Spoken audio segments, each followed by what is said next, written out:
Cumprimento a amada igreja de graça e paz do Senhor, amém? Amém. Glória a Deus. Queridos, quero convidar vocês a abrirem suas Bíblias no Evangelho de João, capítulo 5. Nós estaremos meditando na palavra do Senhor a partir do versículo 1.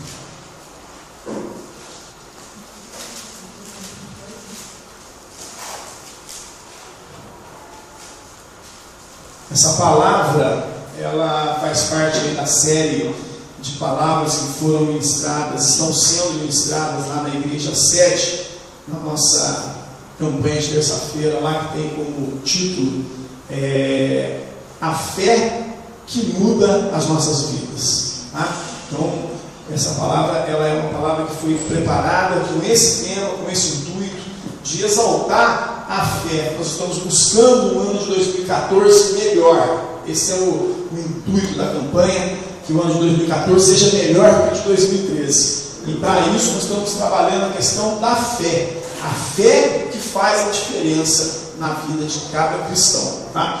João capítulo 5, a partir do verso 1. Todos acharam? Amém? Vamos estar de pé então para ler a palavra do Senhor? Glória a Deus. A palavra do Senhor diz assim, mano. Algum tempo depois, Jesus subiu a Jerusalém para uma festa dos judeus. Há em Jerusalém, perto da porta das ovelhas, um tanque que, em aramaico, é chamado Betesda, tendo 5 entradas em volta.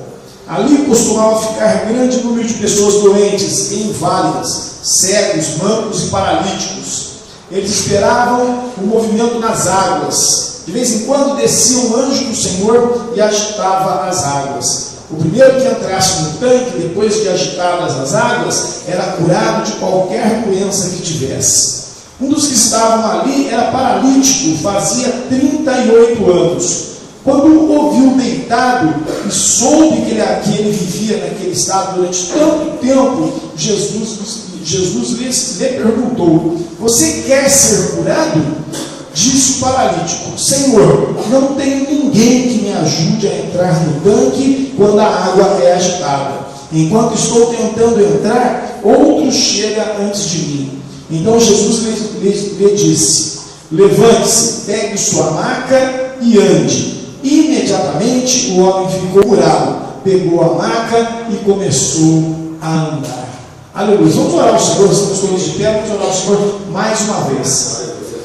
Senhor, nosso Deus, nosso Pai, muito obrigado, Senhor, porque estamos diante da Tua palavra, acabamos de lê-la, Senhor, ela serve para a nossa edificação, Senhor, para a nossa salvação, Senhor, para que nós sejamos exortados a mudarmos as nossas vidas, Papai. Muito obrigado porque a Tua palavra transforma, Senhor. A Tua palavra, ela se faz nova a cada dia nas nossas vidas, Papai. Muito obrigado, abençoa cada um de nós, abra os nossos corações, os nossos ouvidos espirituais, Senhor, para que guardemos a Tua palavra no nosso coração e assim não pequemos mais contra Ti, Senhor. Em nome de Jesus, amém. Glória a Deus. Jesus pode se sentar.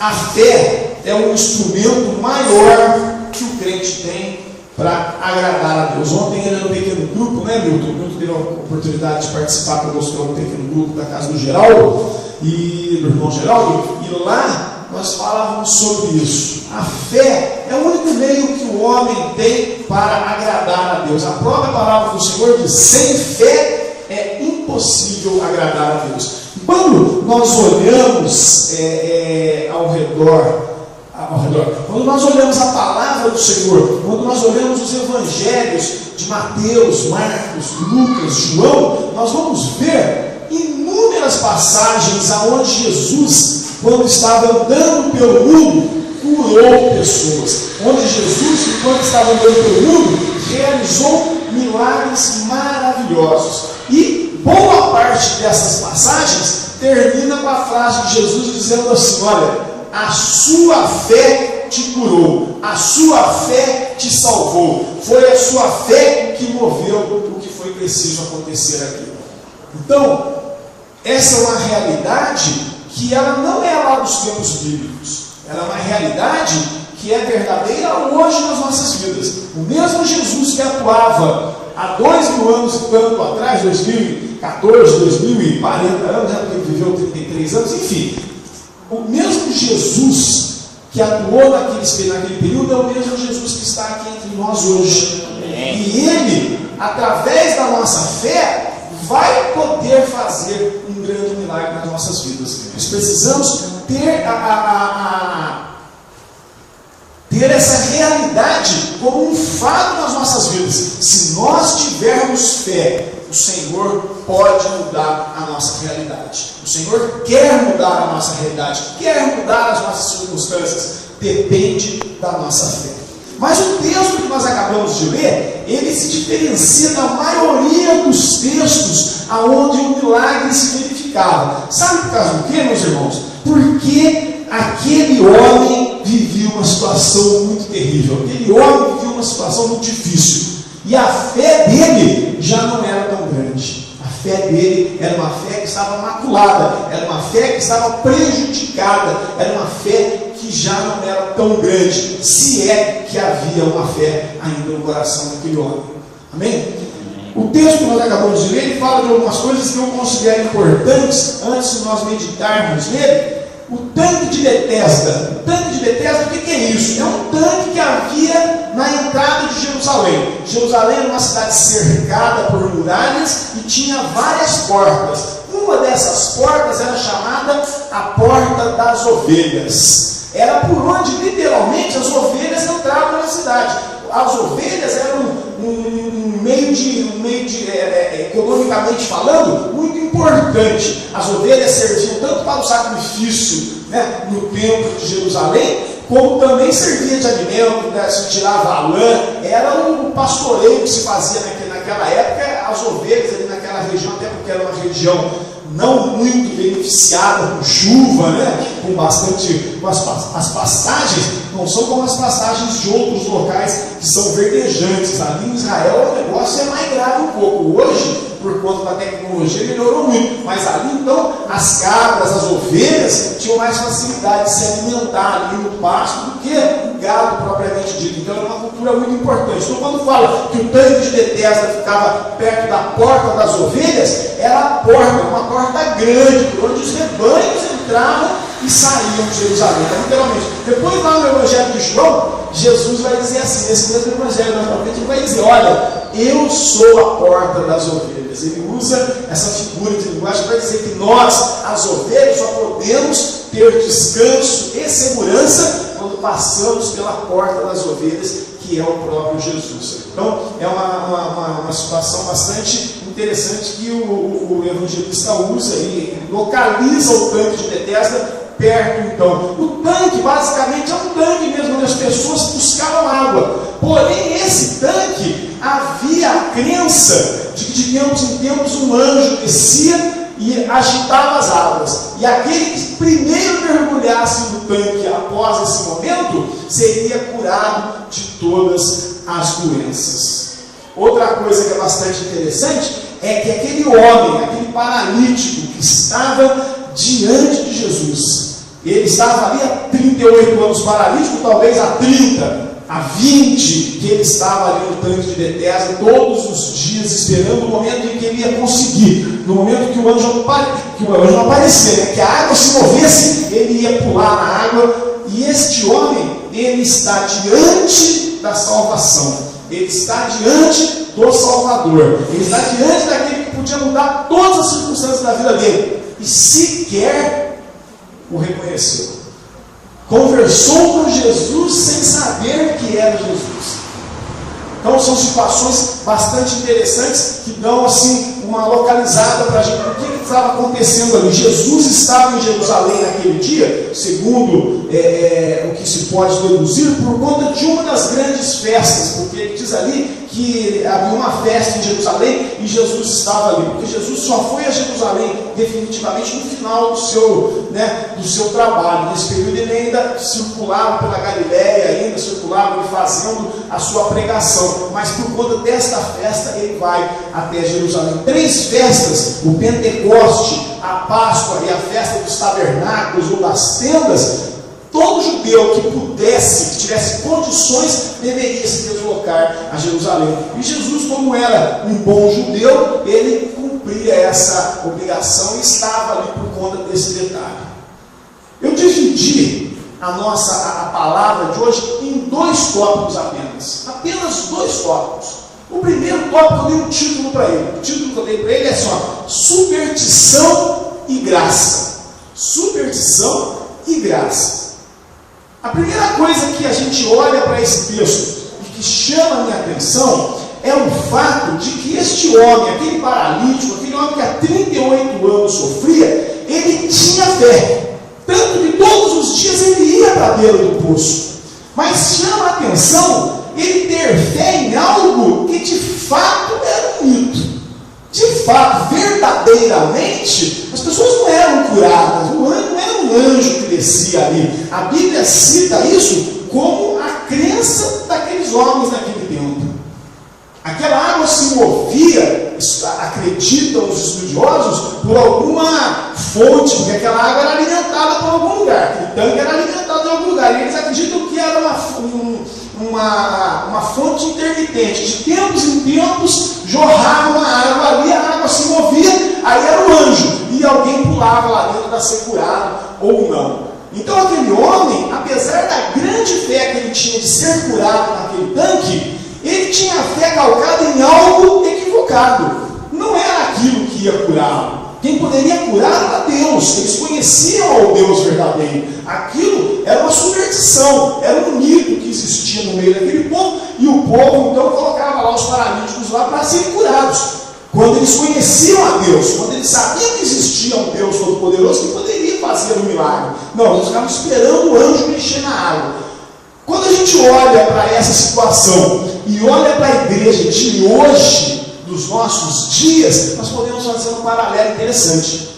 Que paralelo é esse? Muitas pessoas estão na igreja e, como aquele paralítico, não conhecem Jesus. Muitas pessoas estão na igreja e estão vivendo de superstições, estão vivendo de práticas equivocadas. Por quê? Porque verdadeiramente não tiveram um encontro com Jesus. Infelizmente, esta é uma realidade da igreja não brasileira, mas da igreja mundial. As pessoas estão na igreja muitas vezes, as pessoas que estão no mundo definitivamente não conhecem Jesus. Mas dentro da igreja, todos deveriam conhecer Jesus verdadeiramente. Todos deveriam ter uma intimidade com Jesus. Nós só conhecemos de ouvir falar, mas nós precisamos conhecer e ter uma vivência. Conhecer, o Milton aqui, quando me chamou aqui, falou: não, eu o chamo de Zé porque ele é meu parceiro. E eu e o Milton temos uma parceria, de fato. É um irmão que a gente nem se conhecia e de repente nasceu entre nós uma grande amizade, um laço muito forte. Mas essa amizade, ela só é forte, ela só é contínua se eu e o Milton mantivermos contato. Se eu simplesmente me afastar do Milton e o Milton se afastar de mim, o que vai acontecer? Não vai mais haver essa amizade, essa parceria. Nós podemos até ser conhecidos, amigos. Olha, o presbítero Milton, o presbítero José Renato, mas não há uma intimidade, não há uma parceria. A nossa relação com Jesus, a nossa relação com o nosso Deus também é assim. Nós somos apresentados a Jesus, somos salvos porque o aceitamos como Senhor e Salvador, mas muitas vezes o deixamos lá no céu e nós ficamos aqui na terra. Ele fica lá no céu, nós ficamos aqui na terra, e o instrumento que nos liga a Ele mais diretamente, que é a palavra de Deus, que é a sua Bíblia, ela é relegada a segundo plano. Você não a lê. Domingo passado, eu agora sou professor da escola dominical do curso de, como é que a gente chama? PG? Não, não é de PG, é dos novos crentes, daqueles que estão chegando na igreja, tá? Na classe discipulado. Mas não é que eu acho que não chama de discipulado, mas enfim, na classe de discipulado, os novos crentes, aqueles que chegaram na igreja, passam pela minha classe antes de ir para a classe dos homens, das mulheres, dos jovens, passam por lá para a gente poder dar para eles uma noção básica da nossa fé, da nossa doutrina, do caminhar da nossa igreja. E aí a irmã estava com uma Bíblia novinha, zerada assim, e eu peguei a Bíblia dela para poder procurar um texto lá, fazer alguma coisa, ainda brinquei com ela, falei, olha irmã, eu quero, da próxima vez que eu pegue essa sua Bíblia aqui, ela esteja amassada, ela esteja mais sujinha, ela esteja mais judiadinha um pouco, aí ela teria usado, olha, não vou largar de qualquer jeito, não é isso. Eu quis dizer que a Bíblia deve ser manuseada. A Bíblia não é possível você ter uma Bíblia que tem página que não abriu ainda, que você vai virar, está colada a página, quer dizer, aquela página que você sequer folheou. Não faça isso, use a sua Bíblia, porque através da sua Bíblia você vai ter um conhecimento maior de Jesus. Você vai ter um conhecimento maior do nosso Deus. Você vai ter um conhecimento maior do Espírito Santo de Deus. E vai haver uma intimidade. E você não vai ser levado por superstição, você não vai ser levado por doutrinas tortas. A nossa igreja, graças a Deus, ela não permite que qualquer um tome este púlpito e pregue. Nós temos muito cuidado com isso. O irmão está há bastante mais tempo que nós na igreja metodista e pode comprovar o que estou falando. Graças a Deus, a gente cuida para que a palavra seja ministrada com critério. Mas por aí afora, meus irmãos, tem gente pregando cada coisa que dá até desespero de ver. E muita gente está embarcando nisso. Muitas pessoas estão na igreja em busca de uma bênção, como aquele homem que estava na beira do tanque, em busca de uma bênção que não vai chegar, porque eles estão procurando bênção em homens. Homens que são poderosos, homens que passam o paletó por cima e cai todo mundo, e tira um chapéu e faz não sei o quê. São muitos, e eu não vou citar nomes aqui por uma questão de que eu não quero delindar ninguém, mas muitos homens de Deus, ditos homens de Deus, hoje estão chamando a glória para si, não para Deus, e estão arrastando pessoas atrás de si, não atrás de Jesus, não para junto de Jesus. Então o paralelo que eu faço é aquele homem que estava à beira de um tanque, que ele esperava um anjo descer aqui, e aquilo era um mito, aquilo não era uma verdade. Nós não podemos estar na igreja em busca de bênçãos se nós estivermos fazendo essa busca de forma errada. A gente costuma dizer que nós não devemos buscar a bênção, nós devemos buscar o Senhor das bênçãos. Buscar em primeiro lugar as coisas do alto e as demais nos serão acrescentadas. É assim que a palavra do Senhor nos exorta. Então, intimidade com Deus, buscar conhecimento com Deus. O pequeno grupo é um instrumento maravilhoso. Este livro que nós estamos estudando, o pequeno grupo, movidos pela santidade, é algo assim que caiu mesmo do céu nas nossas mãos e tem edificado a igreja, tem edificado quem tem participado do pequeno grupo. Lá no primeiro capítulo do livro, ele diz assim, ó, na página 12, até marquei aqui, ó, todas as nossas atitudes externas, veja bem o que diz o pastor, cadê o nome dele aqui, esqueci o nome dele, pastor Wagner Ribeiro, olha bem o que ele diz assim, ele esteve lá na sede pregando.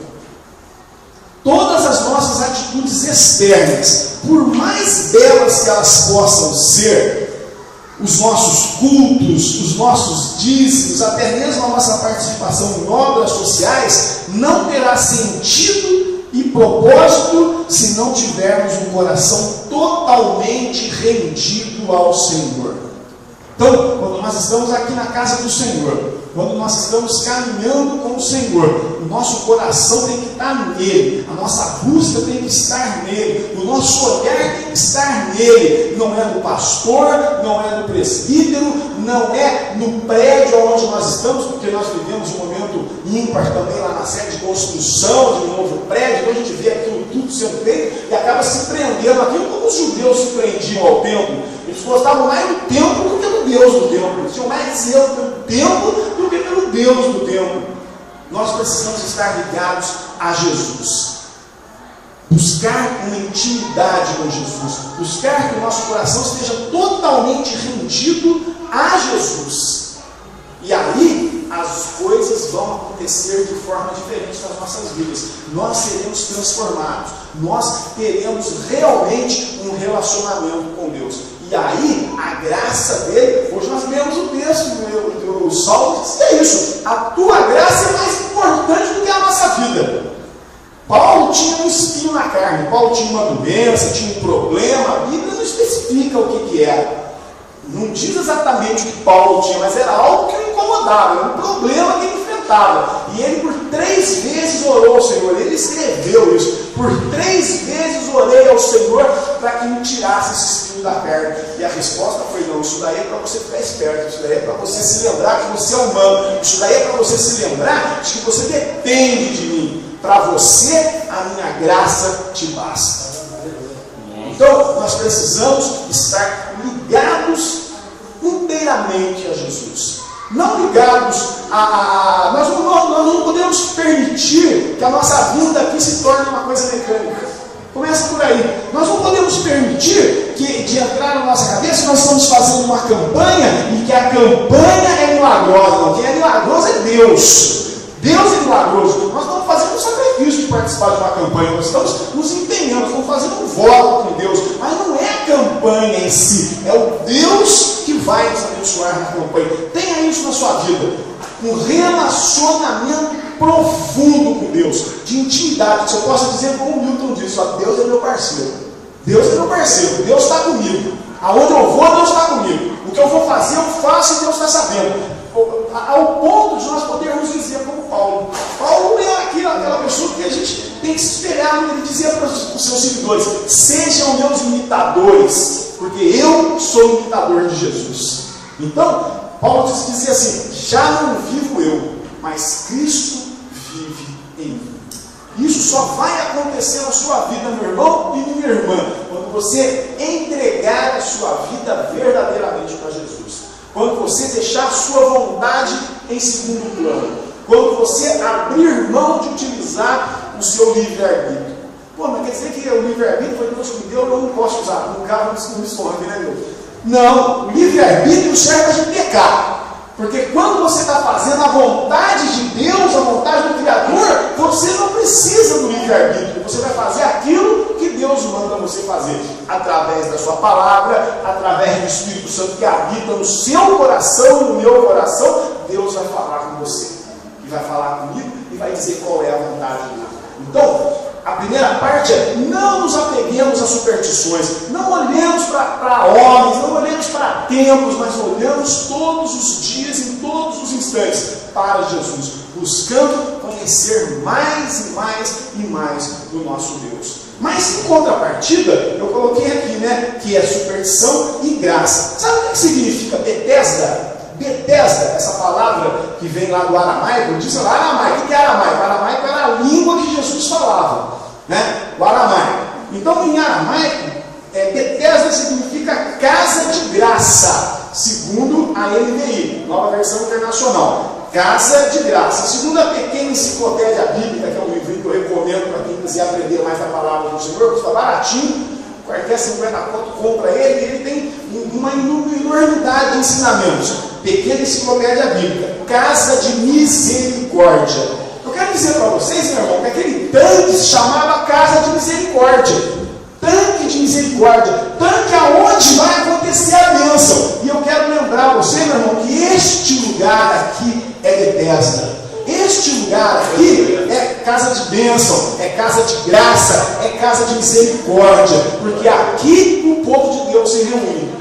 E aonde o povo de Deus se reúne, ele declara a bênção da vida. É o que diz o Salmo 133: como é bom e agradável quando os irmãos vivem em união. É como óleo precioso derramado sobre a cabeça, que desce pela barba, a barba de Arão, até a gola das suas vestes. É como o orvalho do irmão quando desce sobre os montes de Sião. Ali o Senhor concede a bênção da vida para sempre. Mas não é porque aqui é o lugar onde você vem buscar a sua bênção que esse lugar é mais importante que Jesus. Não, mas nós temos a ciência, temos o conhecimento de que aqui, reunidos, nós criamos uma atmosfera de bênção, uma atmosfera de adoração. E Deus abençoa o seu povo quando ele está unido. Então, ao mesmo tempo que aquele tanque era uma superstição, então ele também lembra a gente de que o nosso Deus é misericordioso. Ele lembra que o nosso Deus derrama graça sobre nós. Então, saiba, meus irmãos, Jesus está aqui. E assim como ele teve um encontro com aquele homem naquele dia, ele quer ter um encontro com você. Ele quer falar diretamente com você. E eu costumo dizer, gosto de lembrar isso sempre. Olha, meu irmão e minha irmã, você não sentiu a presença de Deus neste lugar? Você não sentiu a presença de Jesus neste lugar? Isso não significa que Ele não está aqui. Ele está aqui porque a sua palavra garante para nós. Aonde dois ou mais se reunirem em meu nome, eu estarei no meio deles. Nós estamos reunidos em nome de quem? Jesus. Em nome de Jesus. Ele está aqui e Ele quer mudar a sua vida. Ele está aqui e quer declarar a bênção na sua vida. Ele está aqui e quer declarar a graça, quer derramar a sua graça sobre a sua vida. Então, Betesda, lugar de graça. Aqui, a nossa igreja, lugar de graça. Mas em primeiro lugar, o nosso olhar, a nossa vida, os nossos atos, todos eles entregues na mão do nosso Deus, confiando em primeiro lugar, acima de tudo, em Jesus. Glória a Deus. O segundo item, eu pus um título também, se quiser essa pregação, eu pus título em tudo. Desespero e desânimo. Ó, sempre uma coisa boa, uma coisa ruim. Agora as duas ruins, né? Desespero e desânimo. Jesus chegou naquele lugar e olhou. A visão que Jesus teve foi de muitos enfermos. Muitos enfermos. Homens, mulheres, talvez crianças. Um paralítico, o outro cego, o outro surdo, o outro manco. O outro tinha problema mental. Eram muitos. E eles ficavam todos jogados ali na beira do tanque. Não era uma cena bonita de se ver. Não era uma cena bonita de se ver. E Jesus, dentro da sua onisciência, ele sabia de todas, ele sabe de todas as coisas, ele é onisciente. Ele olhou e viu entre todos aqueles desesperados, perdão da palavra, desgraçados, né? Ele viu, porque a desgraça estava sobre eles, ele viu aquele homem, 38 anos esperando a sua bênção. 38 anos esperando a sua bênção. Aí Jesus vai até ele, vai direto nele e pergunta para ele: meu amigo, você quer ser curado? Ponto. Quem lembra daquele cego Bartimeu, né? É isso mesmo? Cego Bartimeu. O cego Bartimeu estava sentado à beira do caminho com a sua capa. E aí o que aconteceu? Ele ouviu um alvoroço e perguntou para quem estava perto dele: olha, o que está acontecendo? Ele falou assim: Jesus que está vindo aí. Bartimeu pegou sua capa, jogou longe, levantou e começou a gritar: Jesus, filho de Davi, tem misericórdia de mim. E quando Jesus chegou perto dele, perguntou para ele: meu filho, o que você quer? Ele falou: eu quero ver. E aí Jesus o curou. Tem um outro caso que eu acho muito interessante também: a mulher do sangramento, que tinha um sangramento fazia 12 anos, uma hemorragia, o que a tornava imunda. Ela não podia chegar perto de ninguém. Ela não podia chegar perto de ninguém. A lei dizia isso. Aquela mulher enfrentou a multidão, entrou, chegou até Jesus, tirou os olhos da frente, porque era só o homem que ficava cercando ele, porque eles não davam espaço para as mulheres. Ele entrou, foi lá, ela entrou, foi lá e tocou nas vestes, ainda que escondido, mas ela tocou e foi abençoada. Outro caso, aquele moço era paralítico também, como o nosso paralítico. Quando os amigos chegaram para levá-lo para ver Jesus, a casa estava cercada. Não tinha por onde entrar, não tinha o que fazer. Eles não se fizeram de rogado: não vamos entrar pela porta, nós vamos entrar pelo telhado. Subiram na casa, abriram um rombo no telhado e desceram aquele moço diante de Jesus. Atitudes, desejo de ser curado, vontade de querer a sua bênção. A situação do nosso paralítico de hoje era diferente. Jesus pergunta para ele: o que você quer? Você quer ser curado? E a resposta dele para Jesus é assim: olha, não tem jeito, Jesus, não tem jeito. Sabe por quê? Eu não ando, não tem ninguém que me ajude. Quando o anjo mexe a água lá, eu tento ir, mas quando eu chego lá, já entrou alguém na minha frente e eu já perdi a bênção. Então, fica evidente para nós que a fé dele, olha, já estava desse tamanho assim. Ele já não estava mais suportando, ele já não acreditava mais na cura, ele estava já se considerando derrotado, ele já considerava a ideia de viver para sempre daquela maneira, esperando um milagre que nunca viria. Ele estava diante de Jesus e não teve audácia, não teve coragem, não teve um ato de dizer assim: eu quero ser curado. Ele poderia ter dito isso: não, eu quero ser curado. O senhor quer ser curado? Eu quero. Mas ele não teve nem isso. Ele falou assim: não é que a situação dele era tão ruim que ele falou: olha, não tem jeito. Só que para Jesus tudo tem jeito. Até a morte tem jeito. Lázaro estava morto e Jesus o ressuscitou. Então, até a morte, a gente costuma dizer nos ditos populares, né, que para tudo tem jeito, menos para a morte. Para Deus, para Jesus, até a morte tem jeito.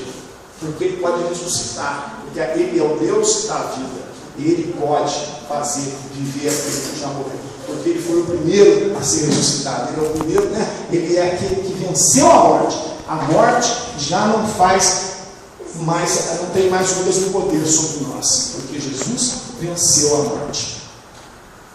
Sabe, meus irmãos, muitas vezes nós estamos na mesma situação entre paralítico. Eu estou andando, estou trabalhando, estou fazendo tudo que eu tenho que fazer, mas eu estou derrotado. E eu já me conformei com a minha derrota. Eu estou caminhando, estou fazendo as coisas, estou andando, mas eu já me conformei com a situação do meu filho, eu já me conformei com a situação da minha esposa, eu já me conformei com a minha situação, eu já não estou mais buscando, eu já orei, eu já dobrei meus joelhos, eu já jejuei, eu já fiz, eu já aconteci, a bênção não chegou e agora eu já me conformei com essa situação. Meus queridos, o crente não pode se conformar com isso. O crente não pode se conformar com isso. Aquele homem, apesar da dificuldade que ele tinha em crer que ele poderia alcançar a bênção, o pequenininho de fé que ele tinha, assim, um tiquinho de fé que mantinha ele todos os dias à beira daquele tanque, foi o suficiente para Jesus ter misericórdia da vida dele. Bethesda, Jesus teve misericórdia da vida dele e disse para ele: olha, levanta, pega a sua maca e anda. Levanta e anda. Então eu não sei, meu irmão, qual é a sua luta. Eu não sei, meu irmão, o que você tem passado, o que você tem vivido, como é que é a situação que você tem buscado transformar na sua vida. Mas eu quero dizer para você que Jesus está aqui. Mais uma vez eu te afirmo: Jesus está neste lugar. Este lugar é Bethesda, é um lugar de misericórdia. E se você crer, e se você pedir, o Senhor pode te atender. O Senhor pode fazer o seu milagre hoje. E mais, se a sua fé está pequenininha, peça fé a Deus. Peça fé a Jesus e Jesus vai te dar fé. Nós temos exemplos na Bíblia. O pai de um menino que estava endemoniado. Jesus falou para eles: olha, ele falou para os seus discípulos: esse demônio só sai com jejum e oração. Mas disse para o pai: se você tiver fé, ele vai ser curado, ele vai ser liberto. Aquele homem falou assim: Senhor, eu creio, mas aumenta a minha fé. Porque na verdade eles também estavam igual aquele nosso paralítico. Os discípulos de Jesus tinham tentado expulsar o demônio e não tinham conseguido. E aí Jesus fala para ele: se você tiver fé, você vai ver a glória de Deus, você vai ver o milagre acontecer. Ele fala: então aumenta a minha fé. Então aumenta a minha fé. Peça a Deus. Você já está numa situação de que você já não está conseguindo mais orar, de que você não está conseguindo mais buscar, que você está cansado. Peça a Deus e Ele vai acrescentar fé na sua vida. Ele vai acrescentar fé na sua vida. E com a fé que Ele vai acrescentar na sua vida, você vai buscá-lo verdadeiramente. Você vai buscar um relacionamento profundo com Ele. E você vai ter a sua vida transformada. Aquele homem, ele ficou 38 anos esperando a sua bênção. Estava diante de Jesus. E ainda assim, não acreditava que podia ser curado. Não façamos como este homem. Tenhamos fé. A fé é o único meio de agradar a Deus. Vamos entregar as nossas vidas verdadeiramente ao nosso Deus, confiantes de que Ele pode mudar a sua situação. Ele pode transformar o seu problema. Ele pode te dar a vitória nesta noite. Você crê nisso? Amém. Eu creio nisso. Eu creio nisso. E é por isso que eu quero convidar você a estar de pé. E vamos vir todos aqui à frente. Vamos orar todos juntos. Somos poucos, como já foi dito aqui, mas isso não impede a ação de Deus. Você sabia disso? Deus, Ele age em qualquer lugar e em qualquer situação. Deus age de forma poderosa, pode deixar, Deus age de forma poderosa para fazer o melhor dele em qualquer lugar, em qualquer situação. Eu estou aqui à frente, não tenho medo de chegar aqui, não pode vir aqui na frente do altar mesmo aqui, vem vocês que estavam mais afastados lá, vamos, entra aqui, meu irmão, vem cá, entra aqui, é todo mundo aqui, ó, junto aqui, para nós orarmos, e vem para cá, vocês estão atrás aqui na frente, ó. Fica aqui na frente, vem pra cá, você então, vem pra cá, porque o povo está aí, tem tudo pra cá, vem pra cá, o presbítero. Isso, vamos ficar aqui juntinhos, pertinhos uns dos outros, porque é na união dos irmãos que o Senhor declara a bênção da vida. Você crê nisso? Então o seu milagre está chegando. Se você tem fé, o seu milagre já está a um passo de ser entregue. Agora você tome posse do milagre. Você creia no milagre. Um pregador aí, que eu não vou citar o nome dele, mas ele é famoso também, ele costuma dizer assim: olha, quando eu disser para você, pula, você pula. Porque se você duvidar que você vai pular, você não vai pular. Não duvide. Creia. Creia e tome posse da vitória no nome poderoso de Jesus. Vamos orar. Estenda sua mão, abra sua mão assim, porque para Deus derramar a bênção sobre as nossas vidas. Senhor, nosso Deus, nosso Pai, Deus Todo-Poderoso, Paizinho querido, nesta hora, Senhor, a tua igreja, Senhor, se coloca diante de ti, Senhor. O Senhor conhece cada uma das vidas que estão reunidas aqui. O Senhor sabe que cada uma delas necessita. Qual é a luta? Qual é o enfrentamento que eles têm vivido dia após dia? Eu creio, Senhor, que eles têm fé, senão eles não estariam aqui. Eu creio, Senhor, que eles confiam no teu poder na tua destra, Senhor. Por isso, papai, eu rogo a ti e como profeta da tua palavra, ministro a vitória na vida de cada um dos meus irmãos aqui nesta hora. Tome posse da bênção, tome posse da bênção, tome posse da bênção, porque o Senhor quer te abençoar. O Senhor está te perguntando agora: você quer ser curado? Você quer ser transformado? Você quer ser liberto? Tome posse da bênção, porque o Jesus que está aqui é o mesmo que esteve com aquele paralítico há 2000 anos atrás.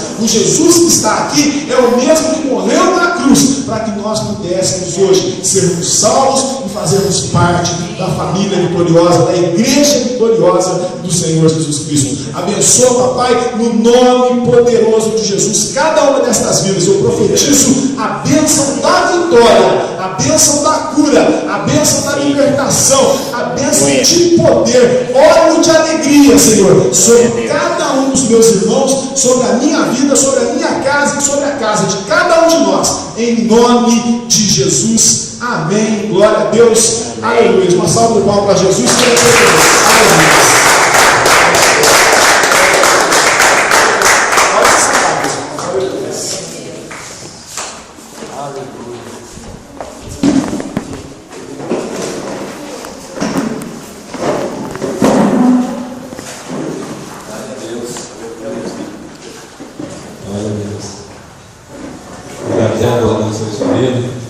Por aceitar o convite de última hora, né? Igreja na terça-feira, não é isso?